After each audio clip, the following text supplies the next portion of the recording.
I'm here in Singapore where I just wrapped up the 2026 Singapore Air Show, which marked the 10th edition of this show, and it drew its largest turnout ever with over 65,000 visitors. Here's a roundup of what you missed this week. Russian defense manufacturers have vanished from major air shows in Asia, which experts say reflects its shrinking and increasingly concentrated arms export industry. For the second edition in a row, Russian manufacturers were completely absent from the roster of attendees at this week's air show.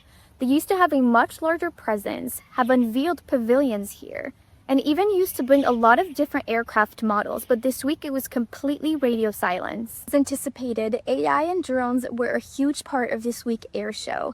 The Singapore military is increasingly implementing new doctrines to counter low-cost swarms of drones and is boosting its drone capabilities by relying largely on Israeli-made tech. The Chief of the Air Force told me this week that they were still in the process of operationalizing the Orbiter 4 and the Hermes 900, which were both Israeli-made drones that were put front and center stage at the static display of the air show. Singapore is in line to get its first F-35 fighters later this year. It currently has 8 F-35Bs on order, due to be handed over in 2028.